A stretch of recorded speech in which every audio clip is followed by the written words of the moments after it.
Eggplant stacks. For the eggplant, I fairly thinly slice them, about 1/4 inch thick, into discs. And I have a huge full sheet tray here. Of course, you can cook this in 2 batches or swap upper and lower decks in the oven, right, on half sheet trays, so you can roast up to 2 eggplants at one time.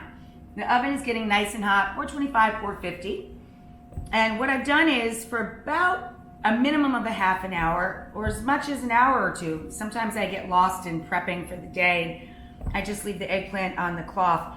We want to try and get the excess liquid out so it roasts more evenly and quickly and firms up for us and doesn't absorb too much oil. So I slice the eggplant and I layer it between clean kitchen towels, and I just season it with salt on both sides. And I keep giving it a good solid press or weight it with a large cutting board as it's weeping its excess liquid. In arrangement on a parchment lined large baking sheet or 2 half sheet pan lengths. Okay. Now it's already salted, of course. You can use red or black pepper. We're going to use red pepper on our eggplant, and we're going to use black pepper in our sauce. Non-aerosol EVOO cooking spray, fennel or fennel pollen, either or ground fennel, any sort of fennel, and a little oregano. Then flip these guys. And then deja vu on the eggplant. Oh gee, what's gonna happen now? The same thing all over again. Now into the oven this all goes until the eggplant is, of course, golden and looks tender. It depends on how thick you cut it. Generally this takes about 20, 25 minutes.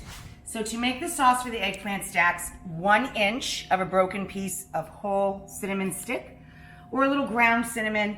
After the onions get going a bit with salt and black pepper, I add about a cup of water and let it absorb, and it forces the onion process along.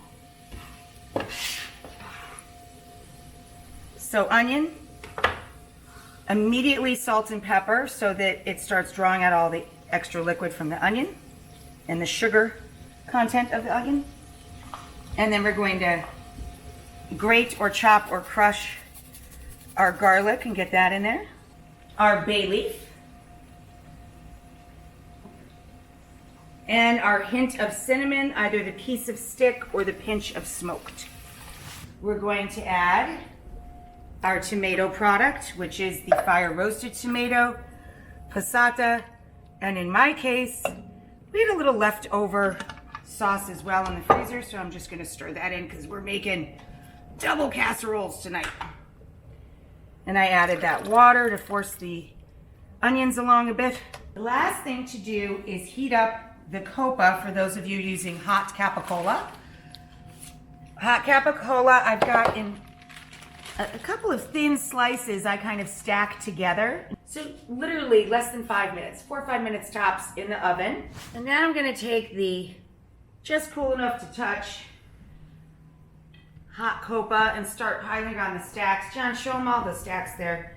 Mom and Maria's, we've layered sauce in the pan first for Mom and my sis, and then layers of the roasted eggplant, a little bit of cheese, more roasted eggplant, just back and forth, back and forth. Same with us, except I'm adding ham to ours because of John's love of all things pork. The cheese I'm using is fresh mozzarella and provolone combined, and a little sprinkle of parm on the very, very top. And I do 3 layers deep for everybody. And if the eggplant is super tiny, you know, when you get towards the one end of the eggplant, the top of the eggplant really, you may need 2, see, like here, so that you get the coverage. We dot everybody with a little more sauce, cheese, a little parm just on top, parsley, and then back into the oven we go. Oh, 375, 400.